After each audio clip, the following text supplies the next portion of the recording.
برای سپردن عنوان سفیر پیشگیری سیل و صحنه جمشید مرتضی‌زاده هم رئیس انجمن جهانی سیل در منطقه اروپای شرقی و آسیای مرکزی دعوت کرده میشوند تحت کفکوبی های شما عزیزان. و همزمان مسئولین رجب‌زاده نماینده وزارت اندوسو و رئیس اجتماعی اهالی معاونی دیرکتور مرکزی جمهوری حمایت اهالی از بیماری سیل و سرایندگان خوش آوازی صنعتی تاجیک سفیران پیشگیری سیل هماهنگسازی کار با شخصیت‌های مشهور و معروف جامعه و جهان هنرمند عزیز و ارزان افروش صدا سرشناس حبیب حکیموف و بانوی خیلی پرجلال زینورا قلاب و دعوت کرده میشوید استقبال کنید. مرحبا فرصتی است بسیار مناسب که در حضور همه ما و شما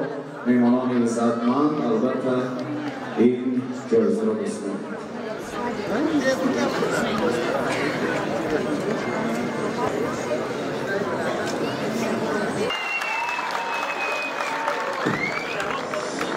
هموطنان عزیز، امروز در وزن شیر و شکر در وزن آنی که امروز همزبان ما همملت ما اندی امروز در جز آنی که کنسرت بین‌المللی با شکوه دادند و امکان پیدا شد که سفیر مبارزه بر مقابل سیل اعلام شود.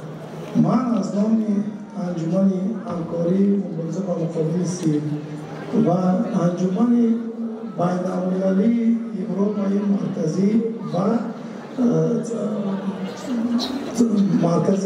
آسیای مرکزی با عهدیجان این ستاتوس رو این عنوان رو مبارکباد میگویم.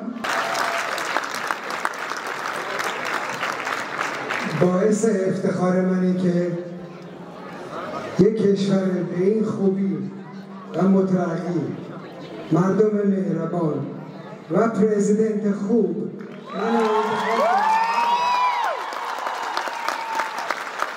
منو انتخاب کردیم به عنوان سفیر صلح و سفیر توقف بیماری سیل در دنیا و شما بدونید من این مسئولیت رو خیلی جدی میگیرم و هر جای دنیا برم حتما صحبت میکنم برای اینکه تاجیکستان در هر چیزی پیش قدمه و در این هم پیش قدم خواهد بود که بیماری سیل در دنیا تموم بشه.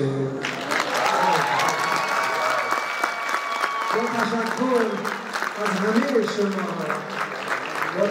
تشکر از همه شما I'm also honored to be a small member of Stop TB in the world.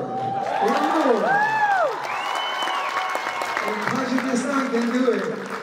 We all can do it. Thank you so much. Dear Andy, آقای اندی جان، ما بسیار خوشحالیم که امروز پذیرایی کردید که با چنین دستاورد نائل شدید و شما سفیر عمومی جهانی پیشگیری سیل شدید و از نام کارمندان همکاری گلوبالی همکاری بازداشت سیل در جهان و شما تحفه‌ای دارید.